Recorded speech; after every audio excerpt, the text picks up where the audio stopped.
let's start with the Thunder last night. Are you a believer in this now? I mean, is this kind of a corner turning thing here? What's going on here? I think that was an awesome game last night. It was the way game. they played. Well, it was ugly early. It was.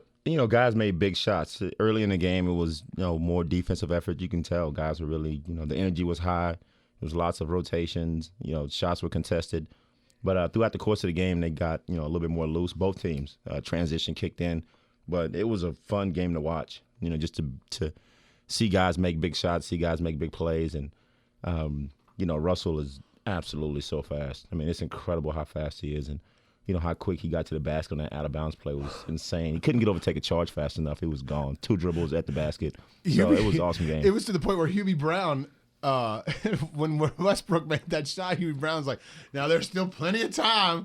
There was like 0.8 seconds. He was like, it's like Westbrook went too fast. He went way too fast. But you saw the play break down, and if you're watching that film over again and you're John Wall, you're just like, what was I doing chasing him that far out? It was Beal that chased him, wasn't it? Oh, with Beal. I'm sorry. I think Beal was the one that got One thing I kept on thinking is, and I know it's a regular season game, but Paul Pierce is right there. Yeah. At the end of the play, go up and challenge. I mean, it's the game. If you Adams don't, kind of blocked him out of the way. He bumped him, and you can see Paul Pierce tried to draw the foul when he Steven tried Adams to draw bumped, an offensive but foul. He couldn't get over fast enough. If he got over, it was one or two things that were going to happen. Russell was going to make the shot, or he was going to foul him. He just couldn't get over fast enough.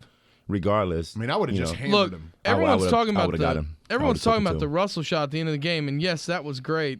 Can we talk about the 3 that KD hit at the shot clock buzzer? That was crazy. Over Paul Pierce off the screen? That was crazy. I mean, here's my thing about that. Here's my thing about that. How many guys in the league are we letting take that shot, and we're okay with whatever happens with it? Because there's a lot of if that would have missed, 4 maybe. I'm just telling you, because if that shot would have missed, I'm telling you what would be happening today. I mean, you guys know what would be happening today. Scott Brooks can't run a play off an inbound, and it would all be Scott Brooks' fault, and none of it would be Kevin Durant's. That's absolutely true. But what 4 guys do you take? I mean, you said 4. I had 4 in my head too. The 4 guys. LeBron, Steph Curry, Carmelo. Oh, I don't have Carmelo. I think they'd be okay with him because there's no one else to take it. Well, maybe. I think that's why they'd be okay with that. I go KD, Kobe, Steph Curry. KD and Kobe would be my 4. I don't know that Curry's there yet. Oh, I'd have Curry in there. And I mean, frankly, probably I might have Klay Thompson on there. Look, too. let's be honest. Any coach, if you ask him, are you okay with Kevin Durant taking that shot? You'd rather him get a better one. Yeah, but he's one that you feel like he actually has a decent percentage chance of making that shot. Well, I'll say this. There weren't a lot of people happy with Scott Brooks. It happened in the game. Everybody but Kevin Durant had that same shot at the end of regulation. Yeah. And missed it. He had Nene in his face and missed it. And everybody pointed to Scott Brooks. Right. Way to run a play at the end of regulation. And then in overtime, Kevin Durant hits that shot, and it's Kevin Durant. Yeah, baby. You know what I mean? That's what absolutely the hell? right. But anyway, who's your 4? I mean, I got KD, LeBron, Kobe, and Damian Lillard. Oh yeah, Lillard's kind of. I think they will be. A lot of people will be really okay with him taking that shot. Lillard's an assassin to that. Yeah, he likes those moments. He really is. But yeah, I mean, in those situations, you don't call a play. I mean, you let the game play itself out. You can tell. You can see guys sometimes when coaches call plays and they get off the rim, they start to dribble up, and the coach calls a timeout. You can see the players get upset. Like, dude, just let us go. It's in the flow of the game. Once you call that timeout, it gives the defense a chance to set up, read your play. You just got to play in the game and flow. I didn't mention this in the first hour, and I don't know if you saw it or not, but they're doing some X's and O's stuff, and they're showing it on the ESPN broadcast. I mean, they're not showing the actual whiteboard, but everything else, I mean, you can hear kind of Scott with the background noise going on. You can hear him kind of saying, you hear, you hear, you hear. They were it seemed like the cameras were getting a lot of extra huddle time, more than usual, it seemed. And so while the last play was being drawn up, they were showing Kevin Durant's face on some of this stuff, and Scott would be telling him, you're going to be here, you're going to be here, and he'd tell Kevin, and Kevin kind of made this face. Did anybody else notice this? Yeah, or was it just last me? night, it was they zoomed in. It was late, yeah, and you can hear him go, Serge. So Serge leans in. He's like, you're going to be right here. You know, I want you right here. Yeah. And then they kind of panned away and went to Kevin, and he's kind of leaning back. He didn't like it. Looking off over. He didn't like that play. He goes like, I don't want to be right there, coach. I just want to be where the ball's at. Be where the ball's at. Yeah. He just, I mean, that happens how often? It happens a lot. A lot of times you see guys they're listening, but they're not really like visually paying attention. But, you know, at the end of the day, Kevin's going to pop open where he pops open. Sometimes it's not exactly what a coach drew it up. You know, for him, he's like, just give me the ball and I'll do everything else. So. Let me. Desmond Mason's in studio with us. Let me ask you about this Kevin Durant to DC stuff, and I'm just going to ask you in a very general way. Do players think about free agency more than a year out from free agency? No, it's mostly media driven.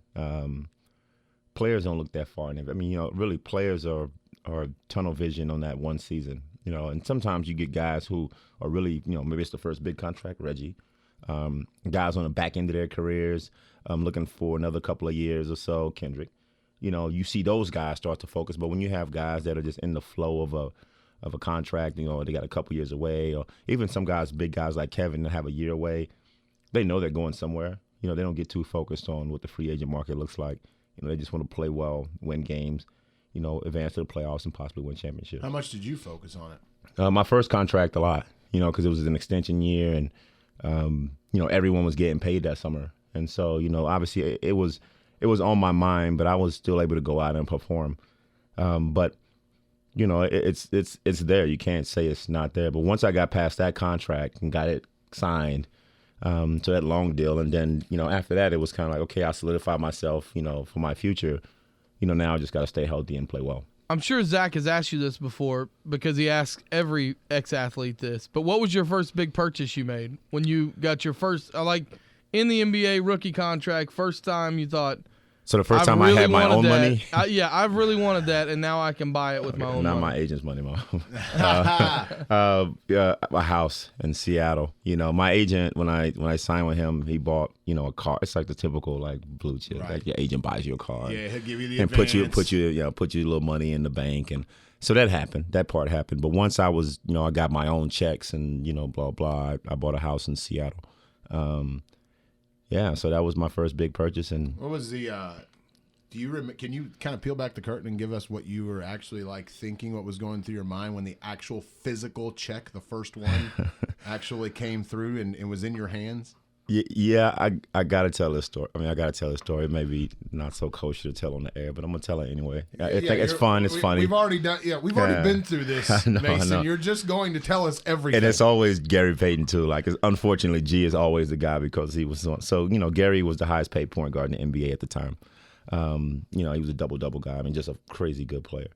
And so I come in, and I had never seen, like, I literally had never, my Pell Grant was the biggest check I've ever seen in my whole entire life. It was like, I've never seen more money than my Pell Grant check in college.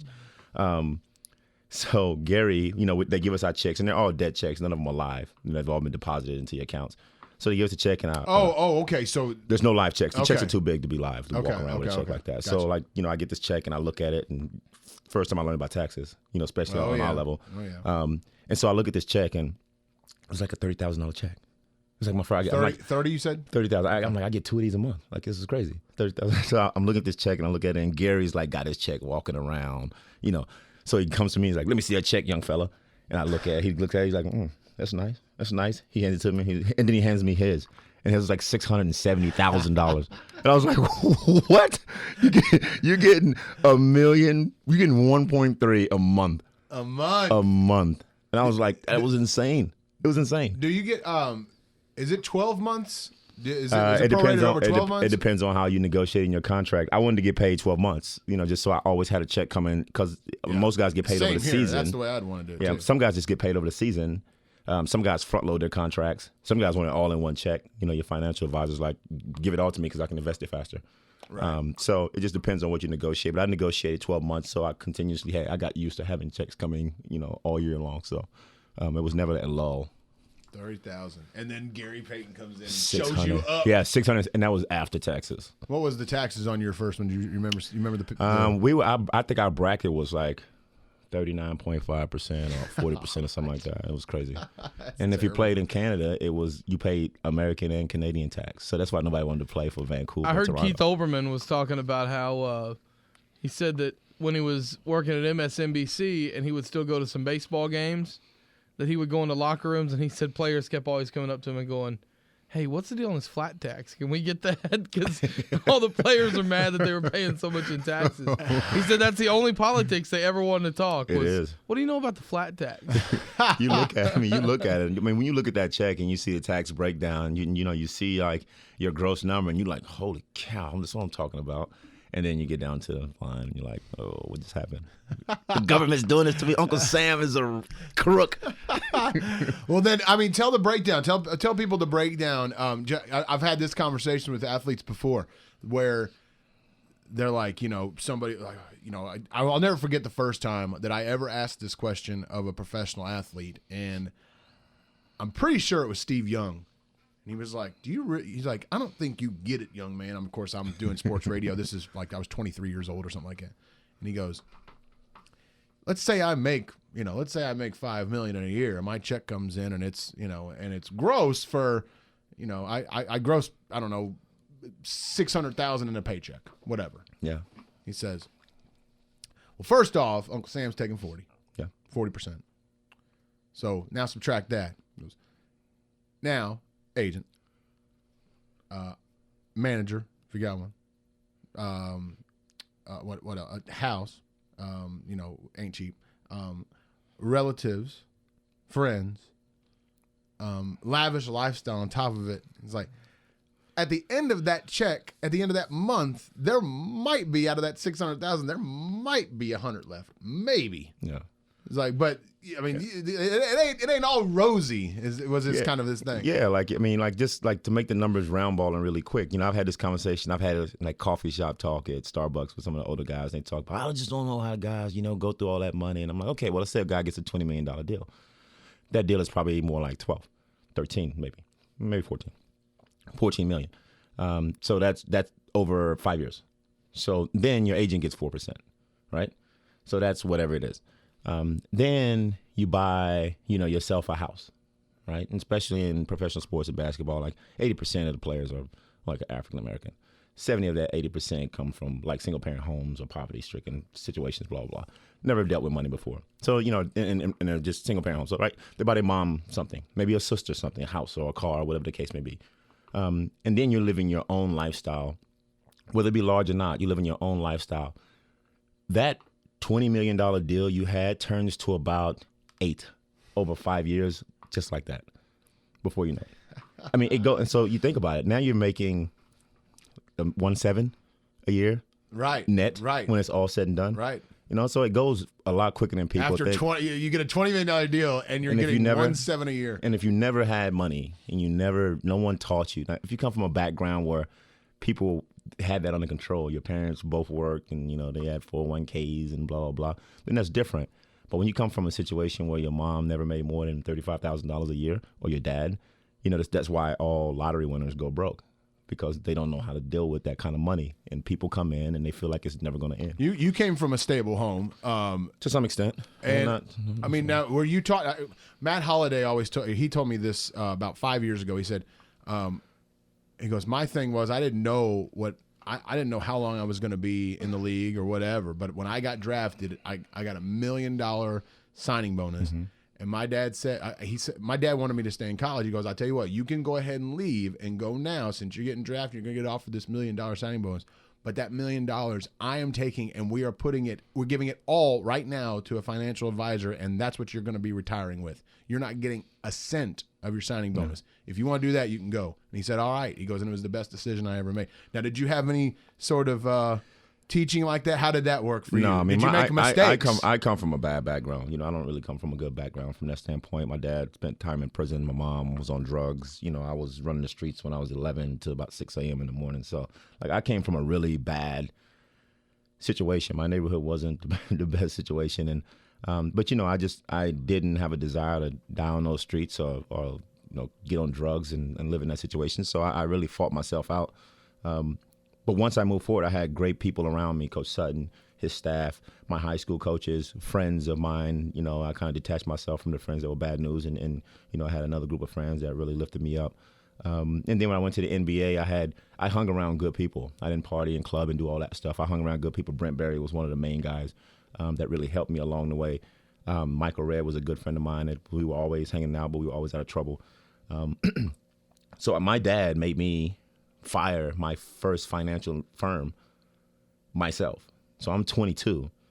I hire these people. I have no budget.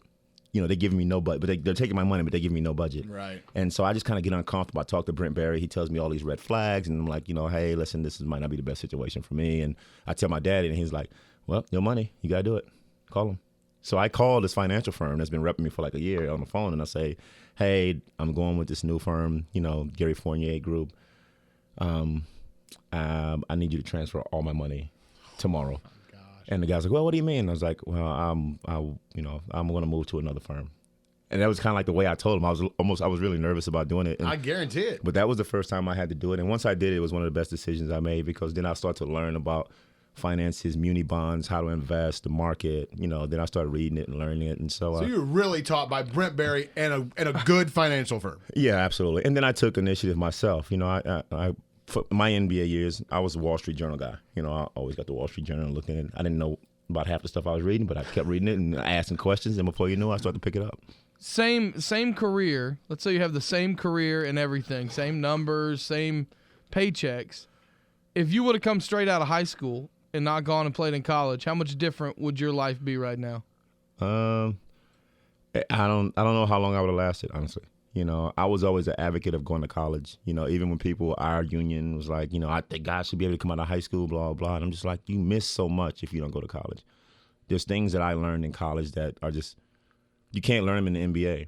You know, there's growing up process. In the NBA, once you step into the NBA, it is a business. You are a man, period. And if you can't deal with it, it eats you alive. It will eat you up. And so I learned how to deal with success and mini celebrity in college, you know, which is a easier walk than somebody giving you a $20 million deal and a $10 million shoe deal and private planes and all the things that you need and want. And you're 18 or 19. I feel like all of this talk leads me to the obvious question. Surely you got a good Robert Swift story, right? Yeah, Swift was, Swift was. I mean, honestly, it's really sad what's happening. It's very, very, very sad. And I do. And I want to say this first and foremost. Robert Swift was a really good guy. You know, I was one of the guys that really, you know, connected with Robert. We talked a lot. You know, we befriended each other because I can see that people were really starting to alienate him a little bit and push him out, you know. And he didn't talk a lot, you know, and people just slowly pushed him out. And I can remember he was so good. He was so good when he first got to Seattle and put on all that weight. And, you know, they pushed him to be stronger and bigger, and it kind of killed his game. But I had lots of conversations with him, and one of the funniest things, one of the best funny Robert Swift stories is he's a gun guy. I'm sure, obviously, we all read that. I mean, like, he collected a lot of guns, knives. I mean, that was kind of kooky. He was a weapon man. It was very much a weapon. I think his dad was military or something like that. So I had this big Halloween party when we lived there. And so I invited the whole entire team. And Robert's like, dude, I want to scare people. I want to scare people. And he just keeps asking me. I'm like, all right, what are you going to do? So he hand makes like a ghillie suit. Comes out, pulls up. He has his truck with these huge wheels. Pulls up to my house. The party starts at like 7:30, 8. He pulls up at like 5:30. like to figure out where he's going to put himself. Yeah. Right? He's trying to plan. Right. So I have it where you have to come into the side of the house. It's all spooky and dark. And I have these bushes. And I'm like, so Swift, you can sit right here. So he's a 7-foot guy. He covers up, squats in the bushes, vanishes. Can't even see him. It was incredible. I mean, completely vanishes. The whole party, he spent like an hour and a half squatted down, 7-foot guy. When people walk by, he would reach out and grab them. Scared the crap out of people. But he was like, he loved it. He loved he loved every minute of it. And then to read about, you know, him and those problems, man, it was so sad. But he and I, we had a connection. You know, he was, I feel bad about that, but we had a connection. And, you know, I talked to him quite often about just kind of staying focused and not letting it get to him, not playing. And so it's unfortunate to read those stories. That's a bummer. All right, I got a billion things still that I want to ask Desmond. Then we'll do some of them in the next segment. I want to ask him about in-game speeches. All right. I want to ask him about those because we saw those on the ESPN broadcast last night. The motivational tactics of coaches. And what is the biggest difference in Desmond's eyes between this past week of basketball for the Thunder and every week previous that we've seen the Thunder a little bit more so struggle? What are the biggest differences? We'll ask Desmond all that stuff next. The best sports coverage. The most sports coverage. Now back to Zach McCrite and Todd Lisenbee on Oklahoma's new sound for sports. 107.7 The Franchise. So good. He loves it. Oh, so he good. loves it. Who doesn't love Genuine? Genuine. It was G-I. Absolutely. G-I-N-U-Y. The quarter horse ponies. That's right. Ride it, baby. bad. Yeah. I'm just a bachelor. I'm just looking for a partner. looking for a partner. We've been Talk the lyrics. We've been in our 90s R&B groove today. The ones that that Todd, myself, and Desmond all we all used to our advantage back in the day. Back to our advantage. Did you ever make a mixtape for a girl, Desmond? I did do that. Yes, I did. Oh, totally did can that. you remember any of the songs on it? It was a lot of the ones we're Some of playing. the ones we're playing? Absolutely. You got to put Shy and Silk in there, Comforter. We And If forgot I Ever about- Fall in Love Again. Yeah, we forgot about Shy. all that If Boyz I ever II fall in Men. love. Casey and Water JoJo Run might have Dry. been a little late for you, right? No, They were in the wheelhouse? Oh, lately I've had the strangest feeling. Oh yeah, Yeah, lately was Lately the was best. the best song See, ever. that was back when they were still Jodeci. That's absolutely correct. That's yeah, right. and Jodeci was the that was real the good thing. stuff. Yeah, that yeah. was the real thing. Then right there. Casey came out with his own album. Yeah, Casey They and broke up JoJo for got like- together. Yeah, that's right. They all broke fell up. apart for a while. Two Now, of them got back together. Do you remember any of because when you had a girlfriend in high school, you had to have a song. Yeah. Do you remember any of your songs back in the day? I don't. Mine was a lot of the Boyz II Men stuff, and I grew up loving Al Green, so Oh, let's stay it was together. a bit, yeah, man, that's good stuff. I used to finish whenever I did a radio show in Louisville. I used to finish every show with "Let's Stay Together" from Al Green. Oh, All for one. all for one. This was one of my So this good. was one of my songs when I was young. I've got a here. I can see you lip singing right now. See now this is where I'm going to get really bad. I can remember the first 2 CDs that I ever purchased. Oh, that's pretty legit. Number 1 was Michael Jackson's Dangerous album. All right, and number 2 was this. You see, I got into the all for CD one, game baby. late. Mine was the Boyz II Men 2 album that just had the 2 on. No, that which is their best that's album. the best one. Yeah. Mine was nothing like that. Mine was Ghetto Boys and Master P's Ice Cream Man. Oh, Mr. Ice Cream Man. Yes. I had moved on to gangster rap. Yes. I love it.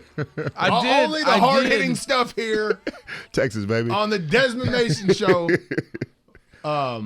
All right, let's get back to a couple things here. We're going to do the feud in the next segment, so don't go anywhere. At the end of this segment, I will give you our topic, and we'll start taking phone calls, and we'll do that in the next segment while Desmond does some work on his art. And I've decided, why don't we do this, unless you've got a better idea, Todd. We've got 2 more tickets to this thing. What do we got tonight? What's this thing? Or is it not tonight? It's Sunday at Sunday. the Grand Casino. It is The Price is Right, hosted by Jerry Springer. Okay. Well, here's what we're going to do. Whatever Desmond's going to come up with a couple of his list on this feud category, all right? And he's not going to mention them, but whatever if he were to make a board, a Family Feud board of our category, which you already know, and we'll Yes. tell people in a second, whatever your number 1 answer is, the first person to come on the air and match your number 1 answer gets those tickets. Cool. Cool? That's cool. All right, Okay. all right. For the record, the closest my parents let me get to gangster rap was Blackstreet and No Diggity. That was the closest I got. Although I did have a Come few on, friends. Short Dog. I was Oh all. my gosh. dude. Hey, Short Dog's always on the mic. You're talking about Too Short? Too short, I mean. No, Short Dog. Too short. But short Dog's on the mic. You know what he's telling. Too Short was the one that said she ain't tripping on you. She want to be with your car, right? Wasn't that short? Too short? I'm thinking something else. Yeah, he totally said a lot of other things. Yeah, that was a little bit too clean for too short. That was far too clean for too short. Well, I'm sure you didn't that say. was also well edited. Yeah, as he didn't well. say she. Right, and he also said "want to be with your car." That's exactly right. All right, so let me do that. Okay, the in-game speeches. Todd, pop my computer up here. Now, I'm sure. Did you see how into the game were you last night? Did you see where Scott Brooks in the first half when they were playing like absolute dog bleep? He's talking in the huddle. All right, here. All right, I want you to just I just want you to give me your overall feeling on stuff like this here. Guys, simple right here. The decision you have to make. You want to get yours or you want to get ours? Ours is better than yours. Trust me. Nobody on this team can do it by themselves. I need you. You need him. You need him. You need him. We all need each other. That's how we're going to beat this team. All right, now when you hear stuff like that, is that just like for an NBA player? Is that just like in one ear out the other, or does it work? I mean, I always downplay stuff like that, and people get on me.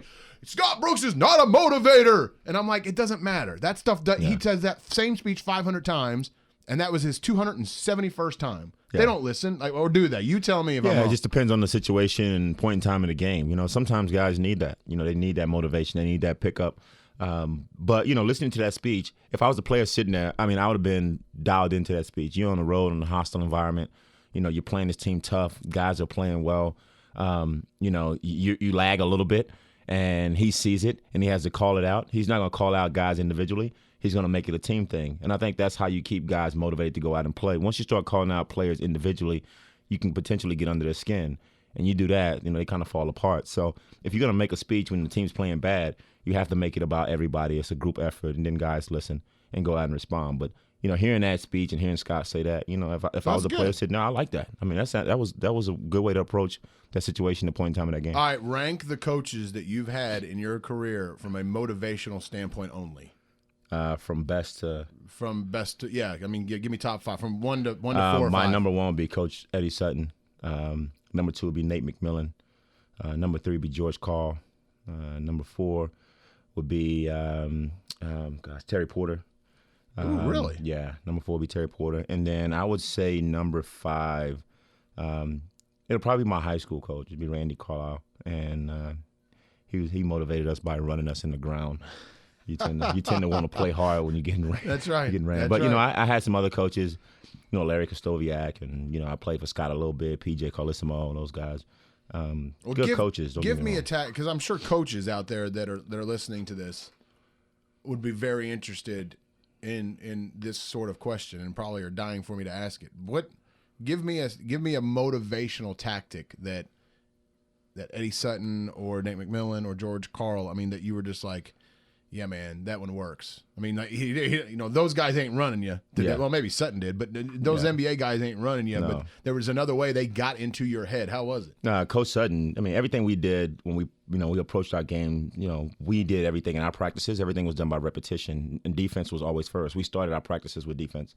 You know, I led our defensive drills, and it was, you know, when he got us on the floor, when it was game time, people always saw him do a lot of yo-yo subbing. And it was because he was proving a point. When you made a mistake, Desmond, go get Doug. Doug, go get Joe. You know, Joe, go get Estelle. Like, he just did these yo-yo tactics. And, I mean, you would walk past him and he wouldn't say anything to you. And you'd hear him on the way by. He'd be like, Sean, go talk to him. He'd tell Sean Sutton to go down and talk to us, and Sean would tell us what we did wrong. So the bench was the great motivator for you? I mean, absolutely. And everybody on our team. And as soon as Sean said what he had to say, he would go back and tell Coach. I talked to him. Then he'd be like, Desmond, go back in and get Alex. I mean, literally, I'll be out for like 30 seconds. But that was basically him going, every time you make a mistake, come sit down. Every single time. And guys started to, you know, the mistakes, they became few and far between, and we were a really good team. Well, so that stuff doesn't, like, I've heard other coaches say that sort of stuff can paralyze a team, that they're afraid to make any mistakes, and it paralyzes their game to a certain extent. Is that not the case? No, it makes you focus. You know, it makes you focus on the plays that you make. It makes you stop throwing perimeter bounce passes, which is an easy steal. It makes you stop throwing over-the-top passes to the corner, which locks up your teammate once he catches it. It makes you stop over-dribbling the ball and moving. It makes you start screening, Because even the big guys, you didn't set a screen, you hear him, Alex, Scott, go get Alex. And you come over and Sean be like, talk to him. Like, you got a screen. You got to hold your screen. You got it. Then we go back in and get him. So it makes your team focus on their job at hand, and everybody had a job, and we all, on our team, we all did it very well. All right, give me an example of why McMillan was number 2. Nate was just a hard-nosed coach. He was a hard-nosed player, so he demanded players to play hard. So our practices were really, really hard. And if you couldn't translate practice to the game, you couldn't play for Nate, period. If you couldn't translate what you did in practice, he would pull you and he'd be like, why could you do that in practice and you can't do it in the game? It's the same thing. He's like, are the lights too bright? I mean, what's the problem? You can't, and that was Nate. You had to have carryover from practice to the game. And if you didn't, and he was one of the one guys that can control Vin Baker and Gary Payton. So really on our team, no one was above the team, similar to what Scott was talking about. Nate was able, because he played with those guys, was able to control them. But he wanted carryover. And if he didn't get it, you couldn't play very much for him. All right, last week we were asking when we were I think Todd asked the question of guys that you knew that did not make the NBA that were plenty good enough to play in the NBA. They just never made it for whatever reason. They just never made it there. And you went through a list of a couple of guys. Now let's do the opposite. I got to thinking about this after you were telling the Robert Swift story. Let's get to the opposite now. Give me guys in the NBA that you just thought, man, they're giving it all away. Like they are just pissing their God-given ability away. Who leads that list? Greg Oden. Really? Yeah. I mean, J.R. Smith's got to be in your top 5. Well, right? but you know what? JR is he's sticking around though. Yeah, he's staying around. He kind of is the roller coaster ride, and the more he gets, the older he gets and the more he gets into the lifestyle of the NBA is more the issue for JR. But Greg Oden's one, man. What was the deal? What was the deal with him? Like, with Greg Oden? Yeah. I mean, he had some injuries, but, I remember he had his knee injury, and then they took a photo of him dancing, like, on a bar, and then, at a club, and then, which he's supposed to be not playing in Portland. Mm-hmm. And then he goes back home and he gets up, he's getting off, everybody joked about it, he's like getting off of his couch or something, and he like re-injures his knee again after he had just had surgery. He had that micro fracture. But he was playing video games on the couch, and he gets up and he like hurts himself again. Like, he was just doing all these really erratic things. I think he's one of them. I'm just trying to think of a wing guy, a perimeter guy. I mean, there aren't a lot of those guys. Another big guy is Andrew Bynum. He was another one. He got caught up in the lifestyle of the NBA, and I think that really hurt him. Before you know it, he's got like the big afro, like, Al Sharpton out, and it was crazy. He just kind of like, in 1 year, he went crazy. Delonte West is another one. Andrew Bynum was so good, too, that remember the Thunder, the whole Kendrick Perkins trade was because Bynum and Gasol were the team to beat in the West. Yep. And Delonte West is another one. I don't know if you guys remember Delonte West got caught on a motorcycle. He had a sawed-off shotgun, a Glock 9, like a knife that was like 15 inches long. Well, and he was the center of the LeBron. I got a great tweet over the weekend. Someone said that Doc Rivers and Austin Rivers are the first father-son combination on the same team since Delonte West and LeBron James. Oh, someone sent me that on Twitter. That's not even cool. That's kind of funny, though. You got man. That is pretty good. That is pretty good. All right, that's good. I'm very interested in stuff like that. All right, so maybe I should put a little bit more. There it is. See, that's what I'm talking about. This is the best right here. See, this is. I almost Todd, this is old Jodeci. I'm kind of singing under my breath right now. It's so good. I think I don't know about Jodeci. Why don't you introduce the song like you're the DJ again, back in the Whisper Zone? Come on. This is the franchise 107.7 Desmond Mason. They call me D-Love. You're now in the Whisper Zone. We got some Jodeci coming up lately. So if you ain't seen your lady lately, you might want to go see her. Tell her, KC.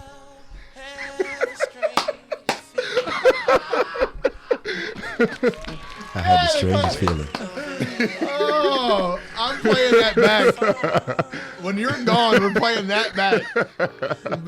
Oh, my God. Desmond, you're going to be dead and gone one day, and the two things left are going to be that and We Dem Hornets. That's right. That's right. So bad. Oh, my God. Well, and a whole bunch of art, too. But yes. Yeah, a lot of art. Audio-wise, that's going to be what this was his audio art. That's exactly what I tell him, KC. Oh, man, that was great. All right, we come back. We're playing the feud. All right, so here we go again. 2 tickets to The Price is Right at the Grand Casino for Sunday. With Jerry Springer. Jerry Springer is the host. I never thought that I would be promoting a Price is Right game with Jodeci in the background. But here I am.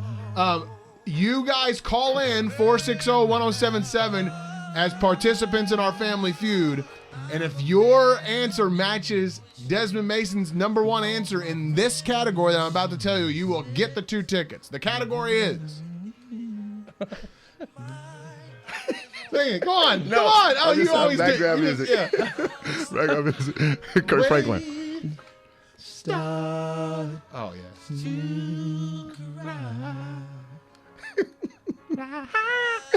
There it is. All right. Anyway, that was Todd. Anyway, people in sports whose mere name connotes politics. In honor of something in politics. In honor of the Thunder win Thunder over the at Wizards. DC last night, and we had the State of the Union. The State of the Union. That. People in sports whose mere name, just their name, like don't give me. In other words, don't give me like, what's the Kevin Johnson? Don't give me Kevin Johnson because he was the mayor of Sacramento or whatever. Be quiet, Zach. None of that.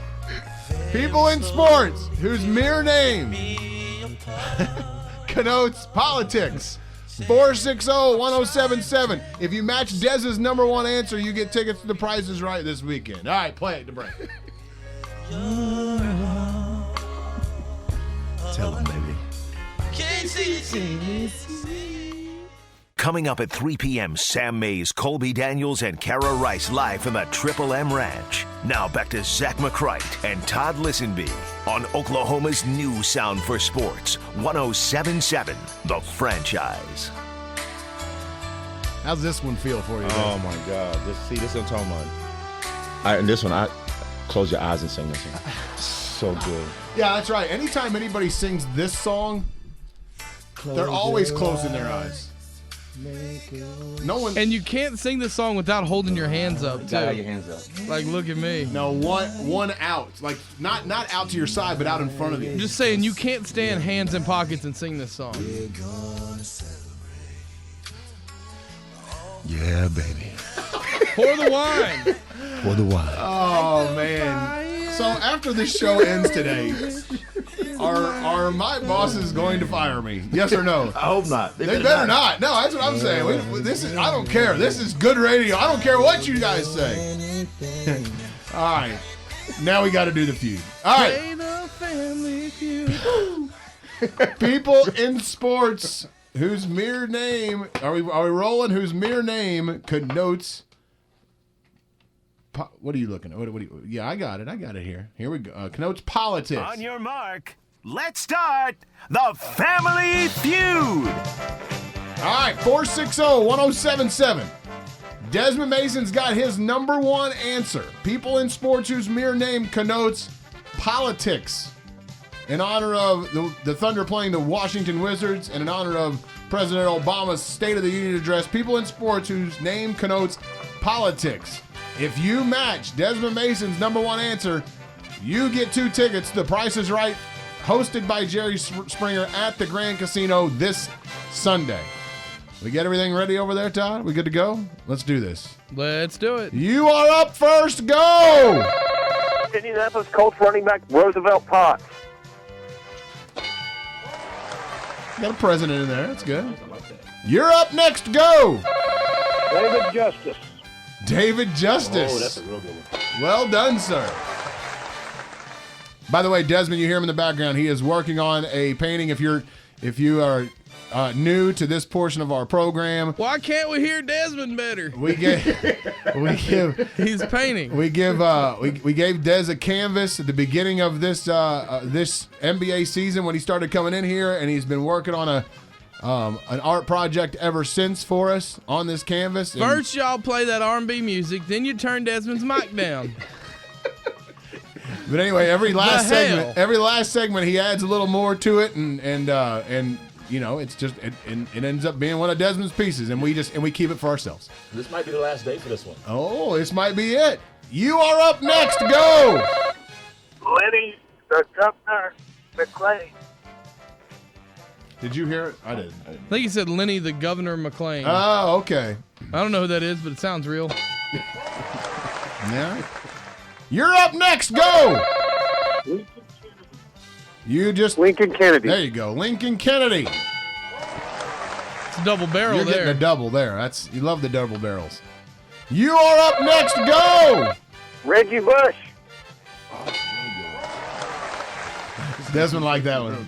He liked that one. You are up next. Go. Joe Washington. Any Washington. All the Washington. Kermit Washington. All the Washingtons are off the board. Nate Washington. Nate Washington. They're all off the board. You are up next. Go. Meta World Peace. Meta like World that one. Peace. Todd had that one before the show began. People in sports whose mere name connotes politics. 460-1077. You call in and you become a contestant. Des, does anybody have your number one answer yet? Not yet. No. All right. You are up next. Go. Bill Parcells.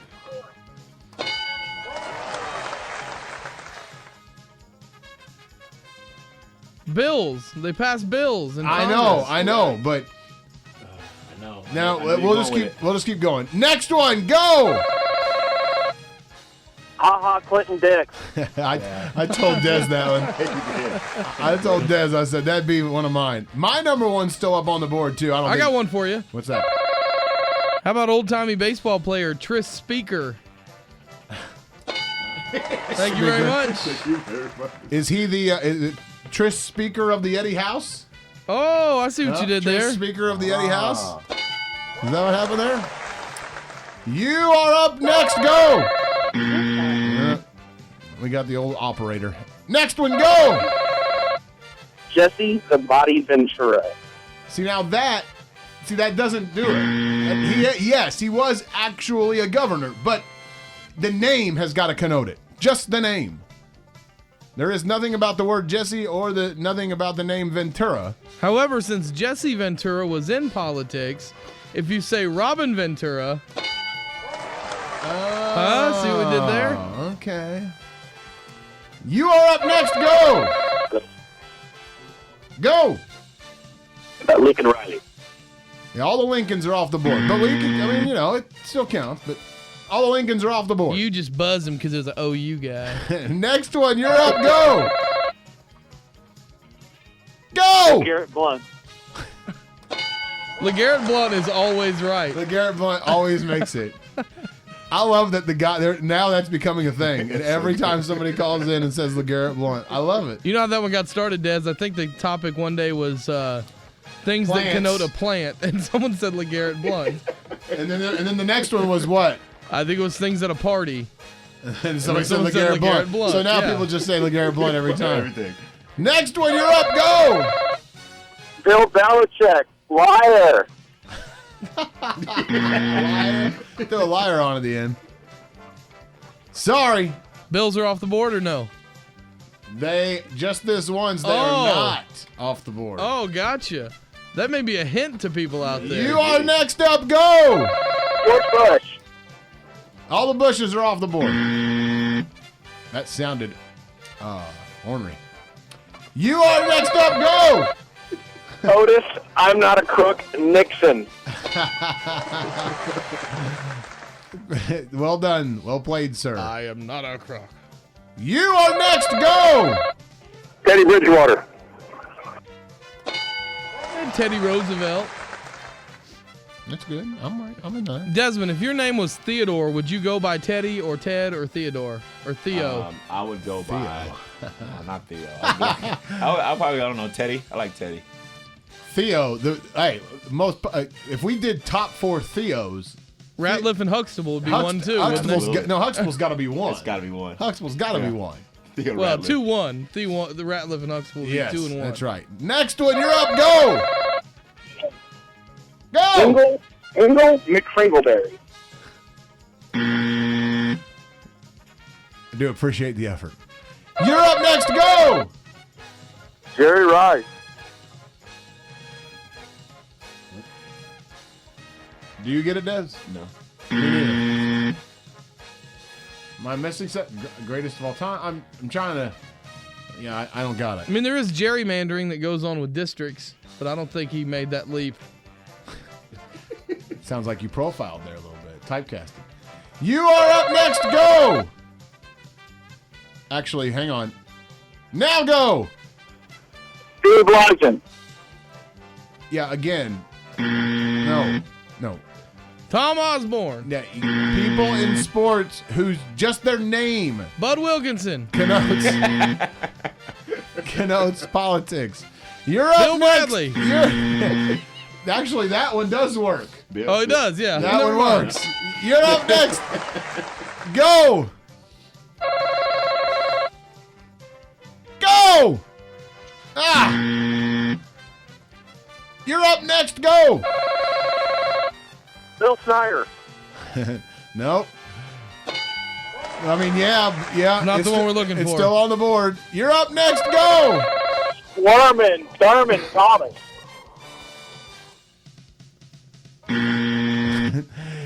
I'm just going to speed around through these.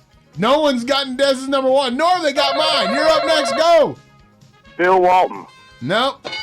I mean, yeah, but that's not the one that Dez has. You're up next. Go. Reggie Jackson. I don't think we've had a Jackson yet. I mean, that's a president. Too common of a name. You're up next. Go. Jerry Rice is Condoleezza Rice. Okay. You called back in just for that. You're Not up popular next. Go. Joe Washington. That's a good one. Did we already used had all- Joe Washington. Oh, that's right. We used all the Washingtons. All right, I think we're out of Bill time. Go. Bradley. Bill Bradley. No. How about you? You got one? Yeah, I got one. Clinton Dick. Yeah. No. How about you? You got one? Fred the Mayor Hoiberg. That was my number That's one. very good. That was my number one. What about Dennis Martinez? Wasn't he El Presidente? Oh yeah, was it? Okay. So now what do we do? Nobody had his number one, so we're just gonna give him away at a different point. Let's give him away sometime in the next hour. All of y'all failed. Bill Lambier. Bill Lambier. Urban Johnny. Urban Johnny. Yeah. And Urban John. That was the Desmond Mason Show, sponsored by Urban Johnny. Bill Lambier. Is this it? You went Lambier over Russell? Yeah, man, come on. The hack. And so is this it? This is it. I think I'm done. I'm going to stop this one. Yeah. All right, It's this- signed. I'm bringing in another canvas for you. Yeah, we'll get on another one. All right. We have finished our first I say we because I did a lot of work. We You have guys finished. inspired. You and Todd That's right. inspired me. We have finished our first art project with Desmond Mason in studio. We'll send it out and we'll figure out something to do with it. We'll save all of them till the end of the year. Let's be do honest. something with it. Today, Jodeci inspired you. Man, Jodeci. Not Zach and Todd. Oh, so good. Boys to Men, for Shy. one. We never did play Shy, did we? We didn't. Oh, comforter, man. As long as we got SWV and I'm good. We got Sisters with voices. I love it. That's what it was, wasn't it? All right. Des, we appreciate it, man. Man, that We'll was talk the to you best- next week. Best ever today. All right, man. Hands down.